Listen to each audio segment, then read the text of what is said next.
Bismillahirrahmanirrahim. Assalamualaikum warahmatullahi wabarakatuh. Perkenalkan, nama saya Anissa Nurul Fadilah dari kelas MPS 20D. Di sini saya akan menjelaskan tentang at-ta'arud wa tarjih. Nah, apa sih definisi dari at-ta'arud? Ta'arud artinya pertentangan, sedangkan adilalah artinya sebuah alasan.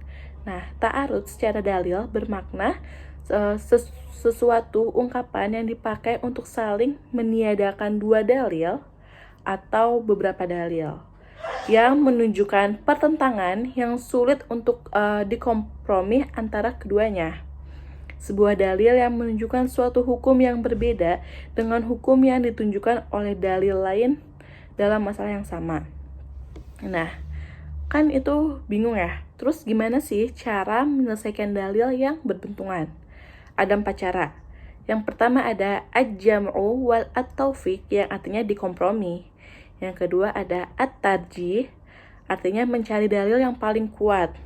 Terus ada an-nasikh wa al-mansukh yang berarti yang menghapus dan dihapus, yakni dalil yang datangnya belakangan menghapus hukum dalil yang datang terlebih dahulu.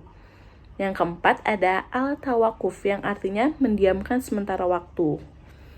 Nah, ada nih contoh ayatnya yang dinasak. Yang pertama ada surat Al-Baqarah ayat 240 yang artinya yang bunyinya walladzina yutawaffina minkum wa yadharuna azwaja wasiyatu li azwajihim mata'an ilal haul.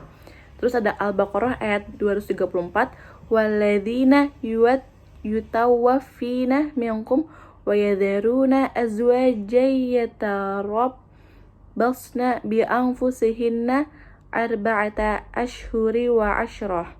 Terus ada surat At-Talaq artinya wa aulatul ahmali ajalahunna ayyadha'na hamlahunna. Ayat 1 dan 2 itu ulama sepakat untuk ayat 2 menasak ayat 1.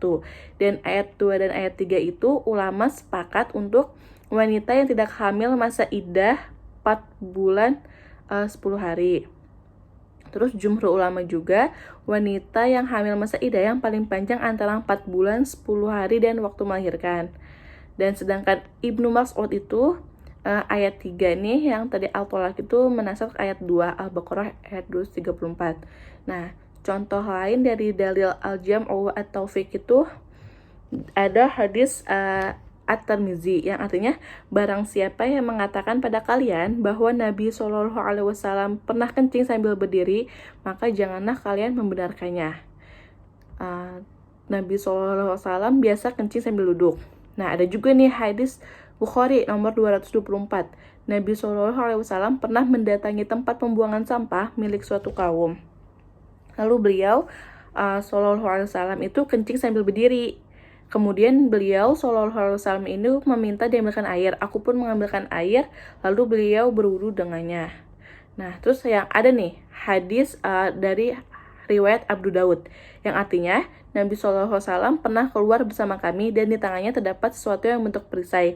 Lalu beliau meletakkannya, kemudian beliau duduk lalu kencing menghadapnya. Nah, di sini itu kan kita contoh dalilnya itu al-jam'u atau fiqh yang artinya dikompromi. Jadi ini dikompromi, Rasulullah itu emang pernah kencing sambil duduk. Kenapa? Rasulullah tuh pernah kencing sambil berdiri. Kenapa nggak duduk? Padahal kan hadis yang pertama dan yang kedua tuh tadi Rasulullah tuh kencingnya tuh sambil duduk ya. Yang hadis kedua itu dikompromi karena Rasulullah kencingnya sambil berdiri itu karena tempatnya tuh kotor. Biar kan tempatnya kotor ya, jadi Rasulullah kencingnya sambil berdiri. Itu adalah sesuatu yang darurat. Nah, terus gimana sih cara untuk mengetahui jalan keluarnya dari nats, jamak, dan tarjih? Kalau nats itu kita lihat jika diketahui dalil yang terlebih dahulu. Nah, kalau jamak itu mentakwil dua dalil yang bertentangan dan menyelaraskannya antara keduanya, serta menghilangkan pertentangan antara keduanya. Sedangkan tarjih itu mendahulukan salah satu dalil yang bertentangan dikarenakan adanya keistimewaan yang diakui yang menjadikannya lebih utama untuk diamalkan. Nah, gimana sih untuk cara Mentarjih yang pertama itu dari sisi subut itu melalui Al-Quran dan hadis. Terus yang kedua itu dari sisi dilalah itu adalah melalui amar dan nahi, melalui perintah atau larangannya. Contohnya itu dilarang sholat sunnah setelah asar sampai matahari tenggelam. Nah, tapi kalau misalnya ada sebab nih yang terlebih dahulu, itu maka diperbolehkan. Misalnya terdapat gerhana matahari atau gerhana bulan itu pada waktu sesudah asar. Nah, berarti kita diperbolehkan untuk sholat gerhana.